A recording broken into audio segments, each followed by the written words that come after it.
developing and being structured over the last 10 to 15 years. The lady in front, you almost beat out the guy behind you. Oh, that's like, Now it's your I'm turn. old and It was a slow. close call. It was a close call. This Go is ahead. Donald Trump's approach. Yeah. As a person who has lost all credibility with every French person I know, because I spent the entire last summer explaining to people how Donald Trump, not gonna happen, not gonna happen. So I have no more credibility, so I'm appealing to experts. Which system, so I heard Gilles say that because of the two-tier coalition-dependent system of presidential elections in France, that really the idea that Le Pen could actually be the president of France was highly unlikely, that she could build the coalition that she needs. And we have, of course, a system that it will be one election. Many people are quite shocked at the position of Donald Trump as the actual candidate. Which system and why do you think is the more dangerous system if one assumes that the populist far right is a dangerous direction for our respective countries to go? Can you make an argument that France is safer because of the two-tier process? Or can you make an argument, Martin, that we're safer in the US because there's just no way? You want me to answer that? I do, because again, as I said, I have no credibility in guessing anymore. French presidential elections are structured in, it's not so much a two-tier system, but two-round system, in which, at least if we look at the polls now, which are very early, shows Marine Le Pen coming out pretty much ahead in the first round and losing in the second round. But of course, we have to know who she's going to be running against. That would help. In the United States, our president, it's time to come back to basics about this for ourselves, and that is that our presidential elections are also structured. And this is not a universal popularity contest. In fact, we've had one recent example in 2000 when the candidate who got the majority of the votes got, in the end, a minority of the Electoral College votes. And so we vote state by state, and we vote according to it's structured by an Electoral College. And this normally provides, all sorts of barriers that are, at this point, unpredictable in terms of a race between Hillary Clinton and Donald Trump, except one thing. The Democratic National Committee is now, and people who speak for them have now released studies that indicate that if Hillary Clinton wins Florida and the 19 states where Democrats have consistently won over the last several presidential elections, that she will win the Electoral College. We have 50 states in the United States. That seems to minimize the possibility of Donald Trump winning, but I don't know. I mean, you're going to have to see how it works out state by state as the campaign progresses, assuming, of course, that Hillary Clinton is the candidate for the Democratic Party, and that there is no third-party candidate, and that the Republican Party stays together and is not split, and so on and so forth. Yeah, I mean, there are barriers. It's not a straight up and down popularity contest. And Trump doesn't have any brothers who are in high public offices in the States. None that I know of, but they may come out of the woodwork. You never know. Right. Right. Somebody else in back here? Yeah,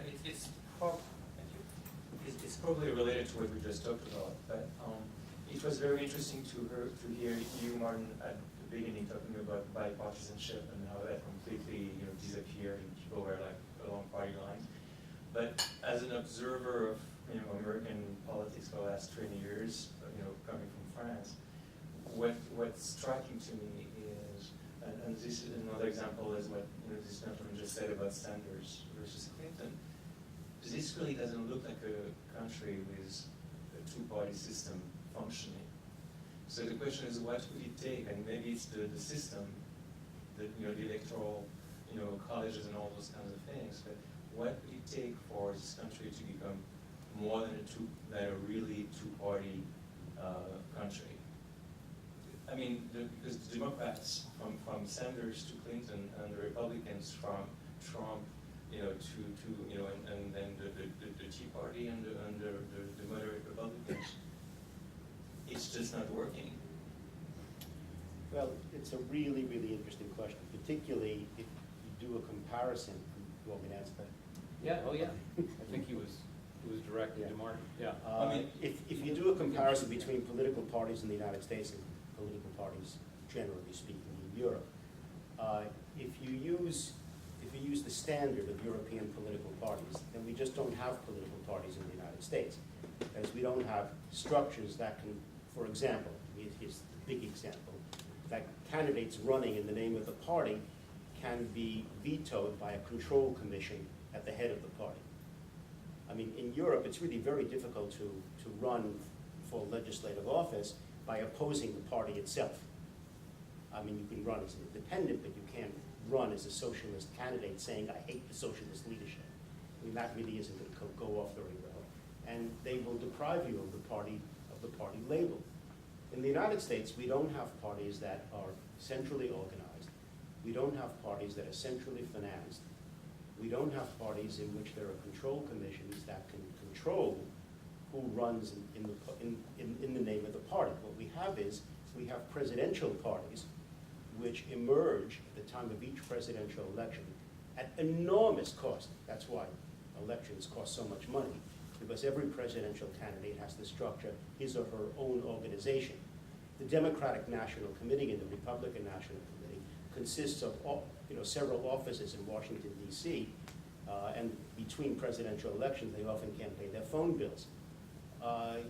These are not political parties in the European sense. How do you join a political party in the United States? Well, all of us in this room know, when you register to vote, they say to you, which party you want to register for? And you say which party you want to register for. And in some states, you can change your party affiliation by a phone call or by an email message, and saying, well, no, this year I want to vote, I'm a Republican. I mean, this is very, very, very different from the European example, and it comes out most intensely at the time of national elections, where you have congressional candidates each running with his own organization, financed by himself as best he or she can do it, and presidential candidates running with organizations that they themselves have created over the previous year or two. So yeah, no, you're not going to have a real two-party system the way you're thinking about it, or the way I would sometimes think about it, the way the American Political Science thought about it, this association thought about it in 1954 when they sponsored a commission towards a more responsible two-party system. It's just different. We do have certain state party machines, though, that are still very powerful. And that's another difference between France and America. I don't think you have the equivalent of the Chicago machine. Well, maybe in Marseille or Nice, maybe Marseille, but not so much anymore. No. It's not as monolithic. No. I mean, Chicago, it's still like the Soviet Union. Who do we have here? I think we have time for one more. It's a one-party operation. It doesn't appear that economic prosperity on a worldwide basis is in the cards anytime in the near future, probably not for another generation at least. To what extent is this going to continue to foment aberrant politics, at least according to the norms we've seen over the past century, and the rise of extremism worldwide? Gilles, you get to go first. Well, the thing is, if we look at Europe, Can you hear him all right? Is it amplified? Okay. there's no strong evidence that the radical right parties or right-wing populist parties did better because of the financial crisis. At the moment, they're doing much better because of the refugee crisis. So I think clearly in European context, the most important issue is not that much the economy, because when you look at, for instance, the statistic relationship between unemployment and the radical right vote, you find very, very heterogeneous evidence. In France, for instance, there's a very strong correlation, but in Scandinavian countries, it's the other way around. You find the more unemployment, then the less radical right vote. So it's very patchy, the evidence. But one clear evidence is with immigration. And right now, if you look at all the countries, and we were talking about this a few minutes ago before the conference, right now there are so many countries in Europe which have a very strong right-wing populist or radical right party because of immigration and the refugee crisis. So I don't think the economic prosperity, of course, it creates a very propitious context, but in the end, the main issue is immigration. And the more we study the radical right, the more we find that actually it's cultural rather than economic. I mean, the reason why people fear immigrants in Europe is not that much because they are economic threat, but because they are cultural. So they are seen as a cultural threat, and because some of them are Muslims. Yeah, it seems to me one way to think about this is that that unemployment in, let's take France. Let's take France rather than other European countries. But unemployment in France has been at roughly 10% or above now for a generation or more. I mean, it takes a long memory to remember when unemployment was less than 10%.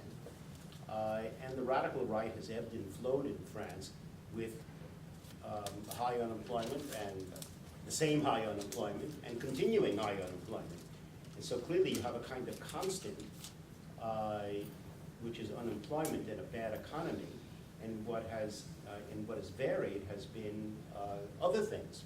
For example, the immigration, the refugee crisis, the portrayal of immigrants in immigration. But and I mean, the one small thing I would add to that is that it's not so much immigration but integration. Yeah. And the question of immigration in most of Europe. I mean, now it's lots of refugees coming in, but the question of immigration in most of Western Europe has not been so much immigrants coming in, crossing borders coming in, but the immigrants who were there, whom we would call ethnic voters. I mean, people into the second and third generation in Europe are still referred to as immigrants. Well, hell, I'm third generation, I'm certainly not an immigrant yet.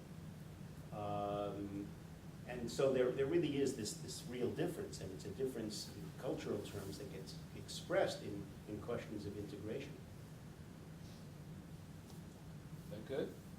Okay, it's past 8, so I guess we'll stop. Thank you very much for coming. Thank you very much.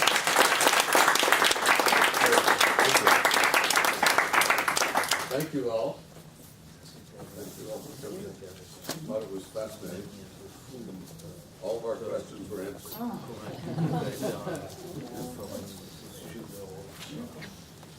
Pardon me.